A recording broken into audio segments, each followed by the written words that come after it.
Apat na steps sa pag-transfer ng titulo ngayong 2024. Tama po kayo dyan, meron na nga pong bagong procedure. Step number 1, kumuha ng Certificate Authorizing Registration or yung tinatawag nating CAR sa BIR or Bureau of Internal Revenue. Para magawa mo yan, kailangan mo mag-login sa www.bir.gov.ph.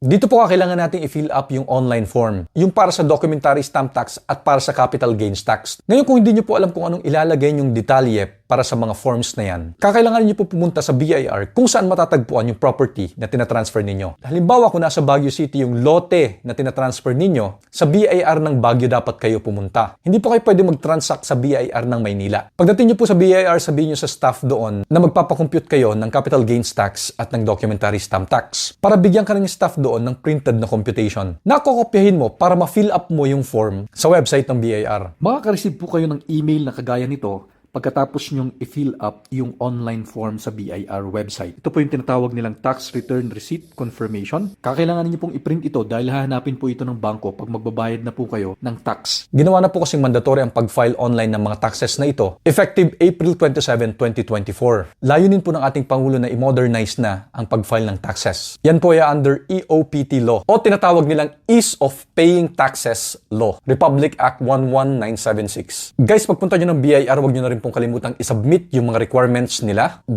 photocopy at isang original na copy. Magbibigay sila sa inyo doon ng claim slip para doon sa approved na computation. Iba pa yung claim slip para doon sa CAR. Pag nakuha nyo na po yung approved na computation, that's the time pwede na po kayo magbayad sa mga tinatawag nating authorized agent banks ng BIR. Doon nyo po babayaran yung capital gains tax at documentary stamp tax. Pag nabayaran nyo na po itong mga to, that's the time pwede nyo na po makuha yung CAR o yung Certificate Authorizing Registration. Step number 2, pumunta sa Treasurer's Office. Guys, ang Treasurer's Office ay matatagpuan natin sa mga munisipyo natin. Pwedeng Municipal Hall or City Hall. Guys, dyan kukunin natin yung Tax Clearance Certificate at para makuha natin yan, kailangan muna natin i-update yung payment natin ng Real Property Tax or yung amilyar na tinatawag at kumuha ng Certificate of Non-Delinquency. Dyan din po tayo magbabayad ng transfer tax fee. Step number 3, pumunta sa Registry of Deeds. Dito na po natin isasubmit yung mga